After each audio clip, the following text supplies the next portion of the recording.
और कल तक तो मुसलमानों के ऊपर हो रहा था। मुसलमान कह रहा था कि हम कागज नहीं दिखाएंगे, भले जेल में जाएंगे। अब तो वहां के दलितों, पिछड़ों, जिनके बाढ़ में घर बह गए, जिनके लोग वहां पर घर में है नहीं, पलायन कर गए, सब कागज बनवाने में लगे हुए। पहले लोग कहते थे यूपी बिहार में जब सरकार बनी बहुजनों की, तो उन सरकारों को कहा जाता था कि बूथ लूटा जाता है। आज आपके सामने आपका बूथ लूटा जा रहा है, आपका वोट लूटा जा रहा है, और फिर भी ये कहा जा रहा है कि जनता हमें चुन रही है। अब ओबीसी समाज के लोगों को भी ये बात समझनी होगी कि केवल दलितों की जिम्मेदारी नहीं थी संविधान बचाना। संविधान बचाने के लिए हम सब की जिम्मेदारी थी, जिनको हक अधिकार संविधान ने दिया था। ये सारे कथावाचक कहते हैं कि हिंदू राष्ट्र बनना चाहिए। बताइए संविधान के मुताबिक ये मांग है क्या? और हिंदू राष्ट्र मांग है किसकी? किसका रिश्ता है नागपुर और बीजेपी के मुख्यालय से?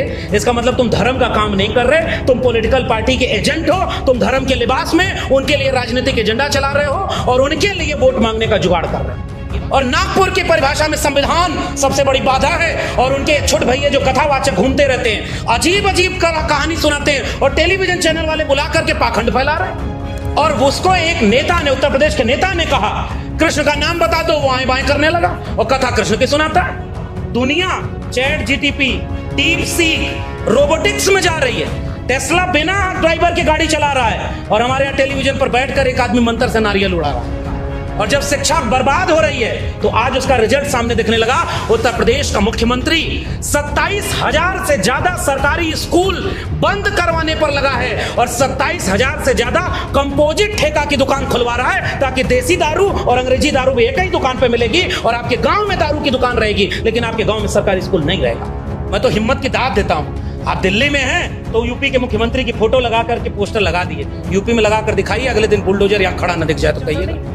उत्तर प्रदेश सरकार का वेबसाइट आज भी गूगल करिएगा जाके, जितने स्टेट यूनिवर्सिटी है उत्तर प्रदेश में सबका वाइस चांसलर चेक करिए कौन है। और गुजरात के रास्ते जो दिल्ली पहुंचा था, अब उत्तर प्रदेश के रास्ते भी एक व्यक्ति दिल्ली पहुंचने की कोशिश कर रहा है। एनसीईआरटी के सिलेबस से मुगलों को हटाया जाएगा, अकबर बुरा था कि औरंगजेब बुरा था, इस पर डिबेट कराई जाएगी। हम भी चाहते हैं कि एक चैप्टर ये भी लगाओ कि पानी पीने से किसने रोका था जाति देख करके, और कौन कह रहा था कि कौन पैर से पैदा हुआ है और उसको शिक्षा का अधिकार नहीं। इसको भी तो पढ़ाना पड़ेगा इस देश में कि झोला लेके चल दिया है विदेश घूमने के लिए, और जब जरूरत पड़ी इस देश को कि बाकी देश खड़े हों, दुनिया का कोई देश खड़ा नहीं हुआ। इतना बड़ा संकट, तो फिर इतना झोला लेके घूमते किस बात के लिए रहे? शुक्रिया doctor Suraj Mandal ji. We the people और उन तमाम संगठनों का भी शुक्रिया कि जिस वक्त बोलने पर पाबंदी लगाई जा रही हो अलग अलग तरह से, उस वक्त आप जरूरी मुद्दों पर लगातार सक्रिय हैं, चर्चा कर रहे हैं। और आज एक बार फिर से देश की संसद में तो चर्चा नहीं हो पा रही, और जिसे चर्चा करने की सबसे बड़ी जिम्मेदारी सौंपी गई है वो आज ही हाथ हिलाते हुए विदेश दौरे पर निकल गए, और सत्ता पक्ष ये झूठ फैलाने में जुट गई है कि विपक्ष चर्चा से भाग रहा है। आज जरूरत इस बात की है कि जितने भी नागरिक इस देश में जिंदा हैं उन सबको विपक्ष की भूमिका निभानी चाहिए। इस नाते भी हम ये बात कहेंगे कि नागरिक को विपक्ष बनने की जरूरत है, क्योंकि आज ये मुल्क जिस हालात में खड़ा है, अगर हम इसे उसी दिशा में जाने से रोक नहीं पाए तो इसकी बर्बादी में हम सब शामिल माने जाएंगे।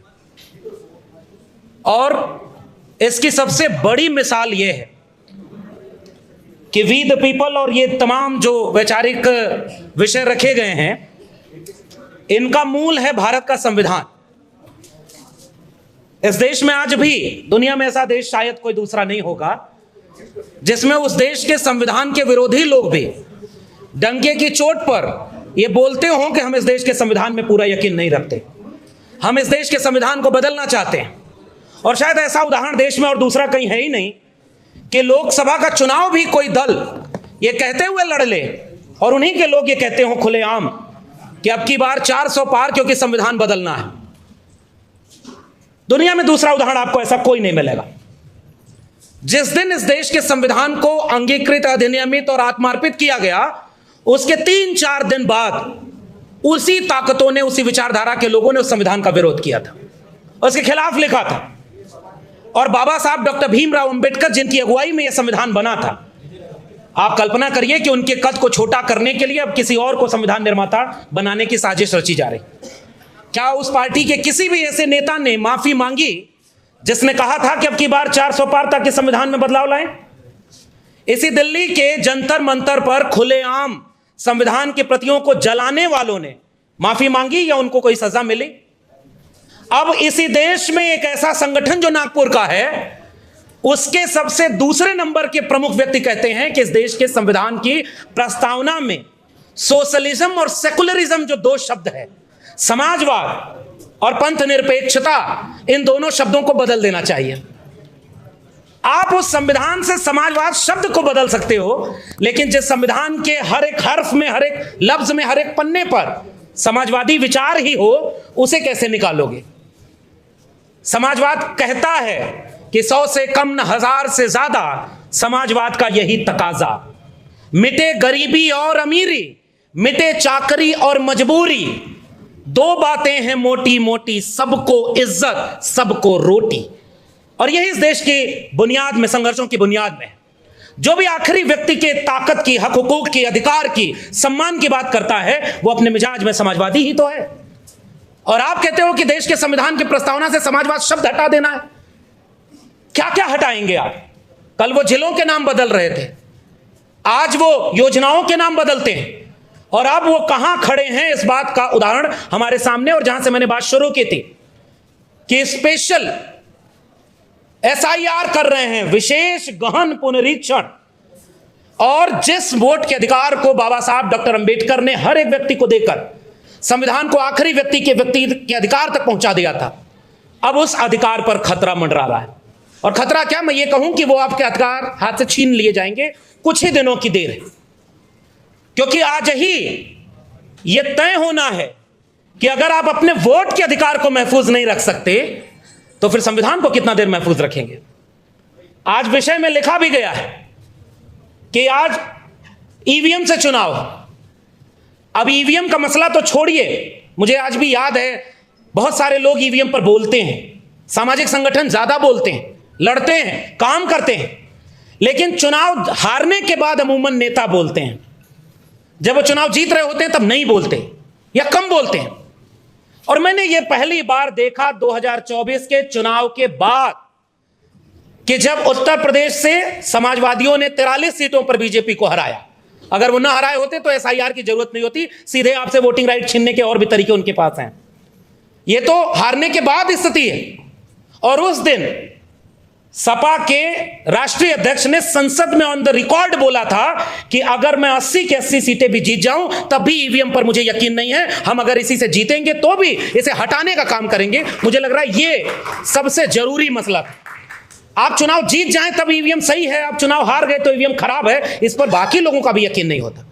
इसलिए मैं उन तमाम संगठनों को ज्यादा क्रेडिट देना चाहता हूं जो रोज ईवीएम के मुद्दे पर आम जनता के सामने लड़ाई लड़ रहे हैं। लेकिन ईवीएम से वोट डालने के बाद भी जहां जनता जागरूक है, जहां जनता मन बनाई हुई है कि संविधान को बदलने नहीं देंगे, वहां वो ईवीएम से भी छेड़खानी करने से पहले 4 बार सोचते हैं। 2024 के चुनाव में संविधान बचाने के नाम पर आत्मविश्वास छीना गया एक व्यक्ति का, जो खुद को संविधान से ऊपर समझने लगा था, जो चाहता था कि उसके ऊपर न कोई संस्थान है, न कोई पद है, और न वो संविधान से चलता था। आज 2024 में जिन लोगों ने उनको पूर्ण बहुमत होने से रोका, हरियाणा का चुनाव, उसके बाद महाराष्ट्र का चुनाव और फिर दिल्ली का, इन 3 चुनावों को जिस तरह से उस व्यक्ति ने जीता, अपने लोगों से जितवाया, यह हमारे लिए खतरे की घंटी से कम नहीं था। सब जानते थे कि जिस हरियाणा में उनके प्रत्याशियों को गांव में घुसने नहीं दिया जा रहा था, वहां आज उनकी सरकार है। कैसे संभव हुआ यह? महाराष्ट्र में नोटबंदी का सारा काला धन जो स्विट्जरलैंड में 2 गुना से 4 गुना हो गया। 100 दिन मुझे दे देना, मैं 100 दिन में अगर काला धन न ले आया तो जिस चौराहे पर बुलाना। अब तो कोई चौराहा ही नहीं छोड़ा, बुलाओगे कहां उसको? झोला लेके चल दिया विदेश घूमने के लिए। और जब जरूरत पड़ी इस देश को कि बाकी देश खड़े हों, दुनिया का कोई देश खड़ा नहीं हुआ। इतना बड़ा संकट, तो फिर इतना झोला लेके घूमते किस बात के लिए रहे? यह सवाल पूछेगा कौन? संसद में पूछा जाता, संसद में वो है ही नहीं। महाराष्ट्र के चुनाव में खुलेआम वोटों को लूटा गया, और अब तो नेता प्रतिपक्ष यहां तक बोलते हैं कि हमारे पास सबूत है, जितने लोग वहां की जनसंख्या में नहीं, उससे ज्यादा वोटर हैं। आज भी उनकी सरकार वहां चल रही है। नोटबंदी के पैसे से पार्टी तोड़ी, विधायक तोड़े और पूरी पार्टी को तहस नहस कर दिया, जो नहीं झुका, जो नहीं डरा। उसके बाद भी उनकी सरकार है। दिल्ली में यहां के लोग कहते रहे कि यहां वोटर लिस्ट में धांधली हो रही है, आज दिल्ली में भी उनकी सरकार है। और जो लोग ये कहते थे जहां झुग्गी वहीं मकान, दिल्ली में झुग्गियां तोड़ तोड़ के बीजेपी वाले अपना काम कर रहे हैं। ये बात खुल के कहनी होगी। जितना आप विषय रखे हैं, आप अपने लोगों को अगर ये बता नहीं पाएंगे कि इन सब का खतरा आया किसकी वजह से और आज किससे लड़ना है, ये बात तो साफ साफ कहनी होगी ना।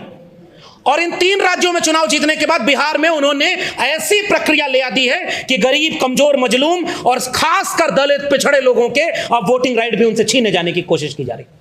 और लोकतंत्र की हत्या के लिए इससे बड़ा काम कोई नहीं हो सकता। जिन वोटों से 20 साल मुख्यमंत्री कोई रहा हो बिहार में, जिन वोटों से अभी तीसरी बार कोई प्रधानमंत्री बन गया, अब वही वोट फर्जी हो गए।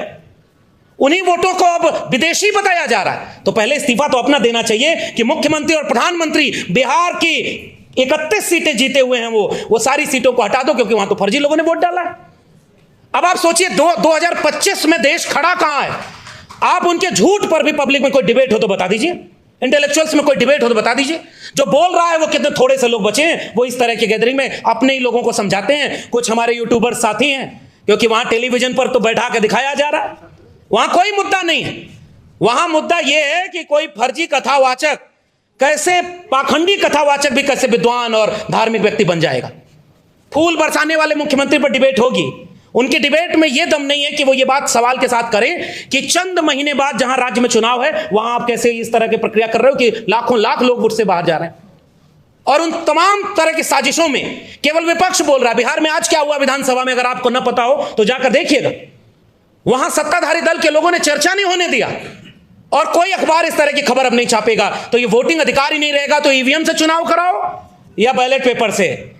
पहले लोग कहते थे यूपी बिहार में जब सरकार बनी बहुजनों की, तो उन सरकारों को कहा जाता था कि बूथ लूटा जाता है। आज आपके सामने आपका बूथ लूटा जा रहा है, आपका वोट लूटा जा रहा है, और फिर भी यह कहा जा रहा है कि जनता हमें चुन रही है। इसलिए मैं बहुत सख्ती से यह बात कहना चाहता हूं कि अब यह वक्त इस बात का नहीं है कि हम सब में तराजू लेकर तौले कि कौन शुद्ध अम्बेडकरवादी 100% है, कौन संविधान पर खतरा है। न्यूनतम सहमति पर अधिकतम एकजुटता बनाने की जरूरत है कि अगर संविधान बचेगा, वोटिंग राइट बचेगा, तो हम सब आपस के झगड़ों को सुलझा लेंगे। अगर संविधान ही नहीं बचेगा तो बाद में कौन दोष देने के लिए भी नहीं बचेगा कि किसकी गलती से संविधान खत्म हुआ। इसलिए मैं ये बात साफ कह रहा हूं कि बिल्कुल ट्रिगर अलार्म है हमारे सामने, क्योंकि बिहार में अगर यह कामयाबी हो गई और इसी प्रक्रिया से अगर वोटिंग, भाई नागरिकता साबित करना और नागरिकता देना जिस चुनाव आयोग का काम ही नहीं है, वो नागरिकता आपकी तय कर रहा है। और कल तक तो मुसलमानों के ऊपर हो रहा था। मुसलमान कह रहा था कि हम कागज नहीं दिखाएंगे, भले जेल में जाएंगे। अब तो वहां के दलितों, पिछड़ों, जिनके बाढ़ में घर बह गए, जिनके लोग वहां पर घर में है नहीं, पलायन कर गए, सब कागज बनवाने में लगे हुए।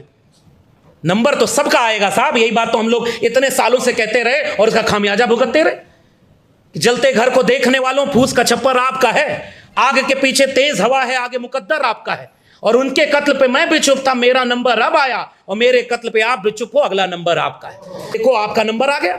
उत्तर प्रदेश में सबसे ज्यादा बुलडोजर किसके घर पे चला? हमारे ऑलरेडी सांसद महोदय बैठे हुए, हमारे तमाम लोग बैठे हुए। और उत्तर प्रदेश में जो बीजेपी का राज है, वही बिहार में अब आपका इंतजार कर रहा है। अटल बिहारी वाजपेयी का सपना पूरा करना याद आया आपको? और कुछ लोगों को एकनाथ शिंदे बनाने के लिए आगे बिठाया गया। इसलिए मैं ये बात ऐलानिया कहना चाहता हूं कि अगर हम राजनीतिक प्रतिद्वंदी, समाज बदलेगा तब जब बदलने लायक बचेगा। मानवर कांशीराम एक जमाने में आंदोलन चलाए, सामाजिक संगठन चलाए, DS4 से लेके भामसेब बनाए। बाद में उन्होंने भी यह बात कही कि परिवर्तन की गुरु किल्ली अगर कोई है तो राजनीति है, राजनीति नहीं बदलेगी। और मैं तो कह रहा हूं दावे से, अगर 300 सीटें उनकी पूरी आई होती तब आप देखते कि संविधान की धज्जियां कैसे उड़ाई जाती। सुरेश कैद साहब थे, चाहते रह गए, बाबा साहब की प्रतिमा नहीं लगी, और संविधान बनाने वाले बाबा साहब के खिलाफ डिबेट चलती है खुलेआम। अब ओबीसी समाज के लोगों को भी यह बात समझनी होगी कि केवल दलितों की जिम्मेदारी नहीं थी संविधान बचाना। संविधान बचाने के लिए हम सब की जिम्मेदारी थी, जिनको हक अधिकार संविधान ने दिया था।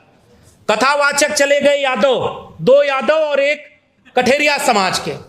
तो बहुत सारे लोगों को यह भ्रम था कि हम तो हिंदू हैं। उन्होंने भ्रम तोड़ा और सीधे वीडियो बना करके कहा कि हमारे बिरादरी के गांव में तुम कथा कैसे कह सकते हो। इससे भी अगर आंख न खुले, और याद रखना, जिसका मुंडन किया गया, जिसकी चोटी कटवाई गई, वो तो अच्छे वाले हिंदू थे ना, वो तो उन्हीं की परिभाषा में थे। उन्हीं के ऊपर FIR दर्ज हो गई है और उन्हीं को पुलिस खोज रही है कि जेल में बंद कर। अब तय करो कि उनकी परिभाषा में आप हो कि नहीं हो, क्योंकि उनकी परिभाषा नागपुर से तय होती है और नागपुर की परिभाषा में संविधान सबसे बड़ी बाधा है। और उनके छोटे भैया जो कथावाचक घूमते रहते हैं, अजीब अजीब कहानी सुनाते हैं और टेलीविजन चैनल वाले बुला करके पाखंड फैला रहे हैं। और उसको एक नेता ने, उत्तर प्रदेश के नेता ने कहा कृष्ण का नाम बता दो, वो आए बाएं करने लगा और कथा कृष्ण की सुनाता है। उसके बाद उसने क्या बोला, ये सारे कथावाचक कहते हैं कि हिंदू राष्ट्र बनना चाहिए। बताइए संविधान के मुताबिक ये मांग है क्या? क्या संविधान के रहते हिंदू राष्ट्र बन सकता है? और हिंदू राष्ट्र मांग है किसकी? किसका रिश्ता है नागपुर और बीजेपी के मुख्यालय से? इसका मतलब तुम धर्म का काम नहीं कर रहे, तुम पॉलिटिकल पार्टी के एजेंट हो, तुम धर्म के लिबास में उनके लिए राजनीतिक एजेंडा चला रहे हो और उनके लिए वोट मांगने का जुगाड़ कर रहे हो। ये बात तो हमें खुल के कहनी होगी। संविधान को इस तरह से खतरा है। और आखिर में जो हमारे सामने सबसे मुश्किल चुनौती, मैं तो विश्वविद्यालय में नहीं हूं और आज उस विश्वविद्यालय में नहीं हूं, इस बात का सुकून है कि इतने पढ़े लिखे होने के बाद एक प्रिंसिपल दिल्ली यूनिवर्सिटी की कहती है कि इस जगह अगर एसी काम नहीं करिए तो गोबर लीप दो, ये ठंडा रहेगा कमरा। सुकून है कि मैं उस विश्वविद्यालय में फिलहाल नहीं। मुझे शर्म आती है कि जो लोग पढ़ लिख करके ये हाल है, गाय गोबर गौमूत्र से आगे नहीं बढ़ पा रहे, वो विश्वविद्यालयों को दुनिया की टॉप रैंकिंग में कहीं आगे कर पाएंगे क्या?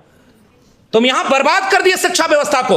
और हम 2020 से बोलते रहे पूरे देश में कि न्यू एजुकेशन पॉलिसी जो आई है, यही प्रोफेसर रतनलाल, सूरजमंडल, तमाम लोग होंगे, हम लोग लड़ाई लड़ते थे कि बचाओ अपने स्कूल कॉलेज विश्वविद्यालय को, क्योंकि क्लोजर की पॉलिसी आई, मर्जर की पॉलिसी आई, फंड कट हो गया है। 2014 में इस देश की टोटल जीडीपी का 5.6% एजुकेशन बजट था, 2025 के बजट में 2.6% है। बजट आधा हो गया शिक्षा पर खर्चा का। और जब शिक्षा बर्बाद हो रही है तो आज उसका रिजल्ट सामने दिखने लगा। उत्तर प्रदेश का मुख्यमंत्री 27,000 से ज्यादा सरकारी स्कूल बंद करवाने पर लगा है और 27,000 से ज्यादा कंपोजिट ठेका की दुकान खुलवा रहा है, ताकि देसी दारू और अंग्रेजी दारू भी एक ही दुकान पर मिलेगी और आपके गांव में दारू की दुकान रहेगी, लेकिन आपके गांव में सरकारी स्कूल नहीं रहेगा। रोते हुए बच्चों की वीडियो वायरल हो रही, स्कूलों पर ताला लग गया, हजारों बच्चों का स्कूल छूट गया। मैं कहता हूं कि जाति जनगणना क्यों जरूरी है? ताकि एक बार जनगणना हो जाए कि ये जब बच्चे स्कूल से बाहर हो गए, ये 90% से ज्यादा SC, ST, OBC और माइनॉरिटी के बच्चे हैं, इसलिए इन स्कूलों को बर्बाद किया जा रहा है, ताकि शिक्षा अगर बर्बाद हो जाएगी। दिल्ली विश्वविद्यालय पर करोड़ों रुपया लोन है, हेफा का, higher education financial academy. UGC अब लोन नहीं दे रही है, यूजीसी अब फंड नहीं दे रही है, अब आपको लोन दिया जाएगा। JNU बर्बाद, DU बर्बाद, अशोका यूनिवर्सिटी चलेगी, गलगोटिया चलेगी, लवली प्रोफेशनल यूनिवर्सिटी चलेगी और आपके बच्चों को कहा जाएगा कि जिस रास्ते कांवड़ यात्रा जाएगी उस यात्रा कोड लगाना चाहिए, QR कोड लगा होना चाहिए, ताकि पहचान हो कि हमारा धर्म भ्रष्ट ना हो जाए। उनका एक भी बेटा बेटी न इन स्कूलों में पढ़ता है और न वो यात्रा में जाता है, उन सब का बेटा बेटी विदेश की यूनिवर्सिटी में पढ़ाई करता है। और अगर गृह मंत्री है तो उसका बेटा बिना बैट बल्ला पकड़े भी BCCI का चेयरमैन रहेगा, करोड़ों रुपए कमाएगा और एक बार भी कांवड़ लेके नहीं जाता और वो फूल बरसाता है कि आपके बच्चे वहां जाएं। इसलिए हम ये बात कहना चाहते हैं, कि शिक्षा बचाना, संविधान बचाना, अगर ये दो चीज बच गई तो बाकी बहुत कुछ बचाने के लायक बच जाएंगे। और इसलिए ये जो पोस्टर लगाया आपने, मैं तो हिम्मत की दाद देता हूं।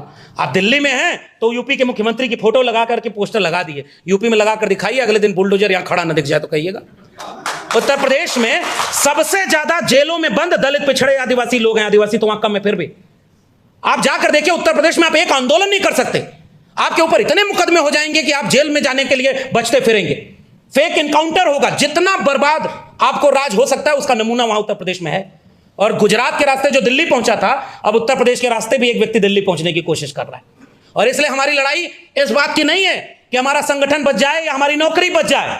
हम तो इसलिए आपके बीच में आकर के असल में हम क्या कर रहे हैं, हम कन्विंस कर रहे हैं, लेकिन एक गुजारिश करना चाहते हैं कि अगर इस लड़ाई में हम जीत नहीं पाए, अब जाति जनगणना का ऐलान कर दिया और हर व्यक्ति ने हिंदू राष्ट्र बनाने की बात करते हो, बताओ वहां पे जो नोटिस लगी है उसमें जितने लोगों को तुमने जज और उसमें नॉमिनेट किया उत्तर प्रदेश सरकार में, उसमें एक भी व्यक्ति दलित, पिछड़ा, आदिवासी नहीं है। 90% आबादी के लोग वहां प्रोफेसर, वाइस चांसलर नहीं। उत्तर प्रदेश सरकार का वेबसाइट आज भी गूगल करिएगा जाके, जितने स्टेट यूनिवर्सिटी है उत्तर प्रदेश में सबका वाइस चांसलर चेक करिए कौन है।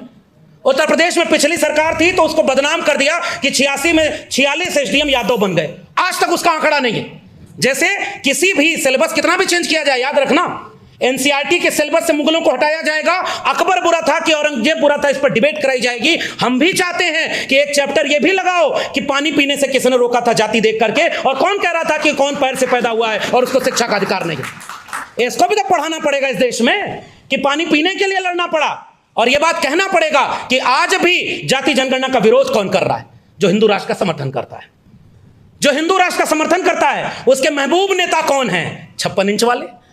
तो ये क्रोनोलॉजी क्या कहलाती है? ये सारे पॉलिटिकल एनिमी आपके सामने खड़े हैं और वो पॉलिटिकली आपको चैलेंज कर रहे हैं। और हमारी पॉलिटिक्स कहां है? हमारी पॉलिटिक्स यहां है कि हमारी कुर्सी बची रहे या हमारा तमाम चीजें। मैं आज भी कह रहा हूं, सबसे बड़ी लड़ाई इस बात की है, हाकिमे वक्त क्यों किसी बात पर अब ठौर करे, उसकी मर्जी है जिसे चाहे उसे गौर करे। सोचते सब हैं कि जरूरी है बगावत, लेकिन चाहते ये हैं कि आगाज कोई और करे। इसलिए मैं जाते जाते, क्योंकि और भी वक्ता बोलने वाले हैं, मैं आखिर में यही कहना चाहूंगा, ये स्कूल बंद होने से अगर हम नहीं रोक पाए, ये वोटिंग राइट छीनने से अगर हम नहीं रोक पाए, और संविधान बदलकर मनुस्मृति लागू करने वालों को अगर हम सत्ता की कुर्सी में आने से रोक नहीं पाए, तो इस संविधान की बर्बादी में हम सब गुनहगार माने जाएंगे। और कभी कोई फूले अंबेडकर पैदा हो गया, कोई लोहिया, कोई बीपी मंडल, कोई मंडल कमीशन की लड़ाई लड़ने वाला, कोई कमंडल के खिलाफ मंडल रथ लेकर निकलने वाला, इस देश में जाने कितने लोग आ गए। दोबारा ऐसा होने की गुंजाइश कितनी बचेगी? याद रखिएगा, वरना सिलेबस चेंज होगा। नाली के गैस से चाय बनती थी, ये हमारे बच्चे पढ़ेंगे। और दुनिया chat GTP, deep seek, robotics में जा रही है। टेस्ला बिना ड्राइवर के गाड़ी चला रहा है और हमारे यहां टेलीविजन पर बैठकर एक आदमी मंत्र से नारियल उड़ा रहा है। इसी फर्क को हमें तय करना है। मैं इस बर्बादी में इस मुल्क के सामने एक चुनौती बनकर के आखिरी वक्त तक फूले अंबेडकर, पेरियार और लोहिया के विरासत को, सामाजिक न्याय की विरासत को अपने विचारधारा के साथ आखिरी वक्त तक लड़ने के लिए तैयार हूं। और मैं उम्मीद करता हूं कि जहां तक हमारी आवाज जाए, इस बात का इंतजार किए बिना कि अभी तो बिहार में एसआईआर हो रहा है, यूपी पर फर्क नहीं पड़ेगा, लेकिन अगर आप पहले नहीं बोले, गांव में आग लगती थी गर्मी के महीनों में, तो उस वक्त जब गेहूं के खेत पके रहते थे तो हवा चलने पर एक साथ जलने लगते थे। इस बात का इंतजार अगर गांव वाले करें कि मेड़ पहचान करके आग बुझ जाएगी, तो कोई नहीं बचता। पूरा गांव जब खड़ा होकर के उस आग को बुझाता है, इस बात का इंतजार किए बिना कि हमारे खेत तक वो आग पहुंचेगी कि नहीं, तब तक वो आग बुझ जाएगी। इसीलिए अगर बुझाने में शामिल होना है तो इतना इंतजार नहीं करना है कि मैं नौकरी से कब निकाला जाऊं, मेरे ऊपर कब मुकदमा हो, मेरे ऊपर कब ईडी और सीबीआई का छापा हो, या मुझे कब जेल में डाला जाए। इसका इंतजार किए बिना आपके बगल में कोई लड़ रहा था। और आखिरी में एक निवेदन और कर दूं, एक बहुत प्रसिद्ध दुनिया की कहावत है, अलग अलग भाषाओं में, लड़ सको तो लड़ो, लाख विपरीत परिस्थिति आए तब भी, और नहीं लड़ पा रहे हो तो पहचानो कि आपके आसपास सच्ची लड़ाई कौन लड़ रहा है, उसका साथ दो। उसका साथ भी ना दे पाओ तो जाकर कई लोगों को तैयार करो कि लड़ने वाले का साथ दें। अगर यह भी ना कर पाओ तो चौराहे पर बैठकर उसके लिए आर्थिक संसाधनों की मदद कर दो ताकि लड़ने वाला कमजोर ना पड़े। यह भी ना कर पाओ तो जहां बैठो लड़ने वालों की तारीफ करो। आखिरी में कुछ ना हो पाए तो जो लड़ रहा है उसका विरोध मत करना, सबसे बड़ा समर्थन यही हो जाएगा। और इसीलिए मैं चाहता हूं कि हम न्यूनतम सहमति पर अधिकतम एकता बनाने के लिए 90% भारत जो गरीब है, जो भुखमरी का शिकार है, जो 1% आज भी 76% पर कब्जा है और 81 करोड़ लोग 5 किलो अनाज पर जिंदा है, ऐसे भारत को एकजुट करें, न्यूनतम सहमति पर एकजुट करें, ताकि ईवीएम हटे, ताकि कॉलेजियम सिस्टम हटे और ताकि निजी क्षेत्र में भी आरक्षण हो। सरकारी कुछ बचेगा ही नहीं तो निजी में आरक्षण कहां से लेंगे? इसलिए लंबी लड़ाई है। हम उम्मीद करते हैं कि इस लड़ाई को हम लड़ेंगे और जीतेंगे, ताकि लड़ने वालों में हमारा नाम रहे। और कुछ पैसा लेकर, पद लेकर उधर चले जा करके कुछ बड़े बड़े लोग, हमारे विद्वान उधर चले गए, तो उनमें कम से कम मेरा नाम शामिल नहीं है। इस बात का शुक्रिया अदा करता हूं और तमाम लोगों को बहुत बहुत धन्यवाद।